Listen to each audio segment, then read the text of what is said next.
আল্লাহ তাআলা সূরা মাইদার 6 নম্বর আয়াতের মধ্যে বলেন, ইয়া আইয়ুহাল্লাযীনা আমানু ইযা কুমতুম ইলাস সালাহ।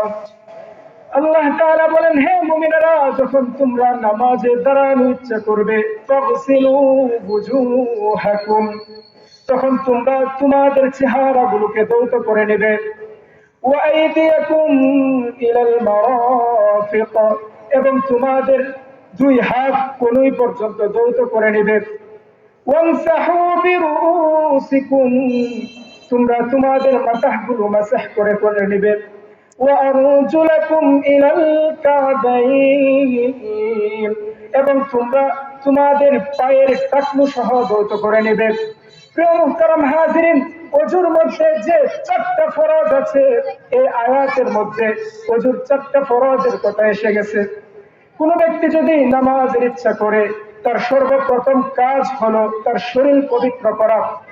আল্লাহর নবী বিশ্বনবী মুহাম্মদুর রাসূলুল্লাহ সাল্লাল্লাহু আলাইহি ওয়াসাল্লাম বুখারীর বর্ণনায় বলেন, লা ইয়াকবালুল্লাহু সালাতা আহাদিকুম ইযা আহদাসা হাত্তা ইয়াতাওয়াদ্দা।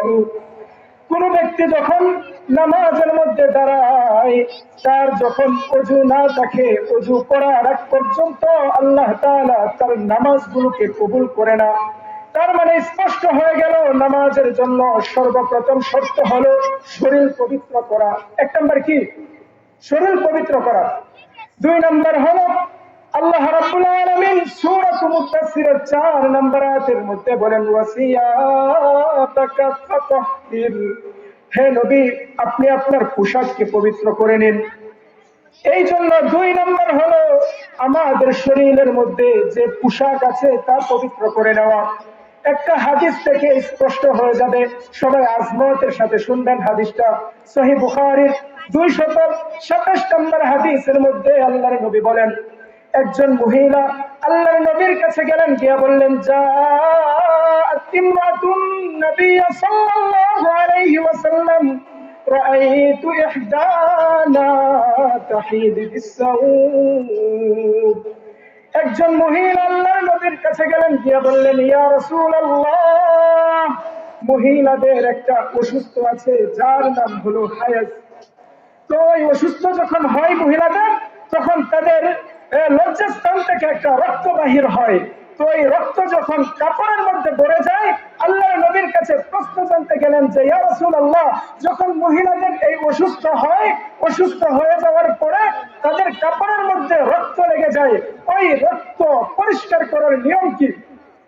তো আল্লাহর নবীর কাছে গিয়ে বললেন, ইয়া রাসূলুল্লাহ, রাআইতু ইহদানা তাহিদু বিসসাউব, কাইফা তাসনাউ ইয়া রাসূলুল্লাহ।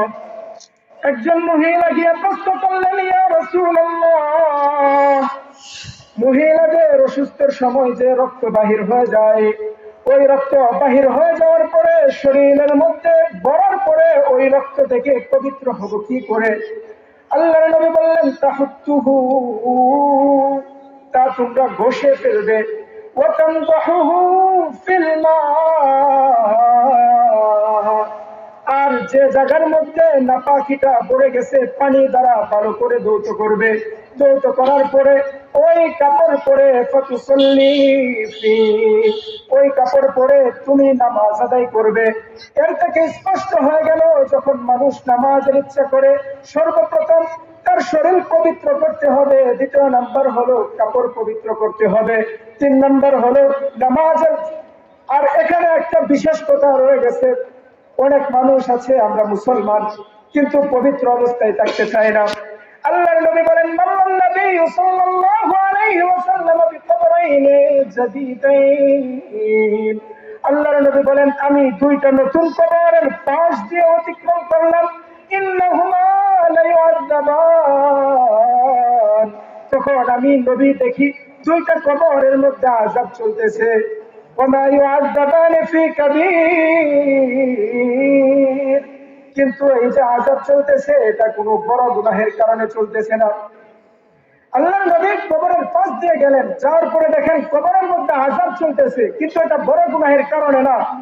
আল্লাহর নবী বলেন, এক নম্বর ব্যক্তির কবরের মধ্যে আযাব চলতেছে এই জন্য, আম্মা আহাদুহুমা ফায়ুআযাবু বিল বাউল, এক নম্বর ব্যক্তির কবরের মধ্যে আযাব চলতেছে এই জন্য লোকটা সব সময় প্রস্রাব থেকে অপবিত্র অবস্থায় থাকতো। আল্লাহ তাআলা পবিত্র কালামের মধ্যে দুই দল ব্যক্তিকে ভালোবাসেন এ বলে আল্লাহ তাআলা ঘোষণা দিয়েছেন। আল্লাহ তাআলা বলেন, ইন্নাল্লাহা ইউহিব্বুত তাওয়াবিনা ওয়া ইউহিব্বুল মুতাতাহহিরিন। আল্লাহ তাআলা বলেন পবিত্র কোরআনের মধ্যে, আমি আল্লাহ তাআলা তাদেরকে ভালোবাসি যারা আমি আল্লাহর কাছে তাওবা করে। আল্লাহর নবী বলেন, কুল্লু বানি আদম খাত্তাউন ওয়া খায়রুল খাত্তাইন আত-তাওয়াবুন। আল্লাহর নবী বলেন প্রত্যেক আদম সন্তান গুনাহগার, তার মধ্যে সর্বোত্তম হচ্ছে যারা গুনাহ হয়ে যাওয়ার পরে আল্লাহ তাআলার কাছে তাওবা করে। আল্লাহর নবী বলেন যারা তাওবা করবে তাদের কি হবে? আল্লাহর নবী বলেন, আত-তাইবু মিনাজ-যামবি কামাল্লা যামবালা। কোন ব্যক্তি যখন গুনাহ হয়ে যাওয়ার পরে আল্লাহর দরবারে তাওবা করে, সে যেন কেমন জানি এমন হয়ে যায় যে তার কোনো গুনাহ নাই। আল্লাহ তাআলা তাওবাকারীকে আল্লাহ তাআলা ছোট্ট নিষ্পাপ বাচ্চার মতো বানিয়ে দেয়।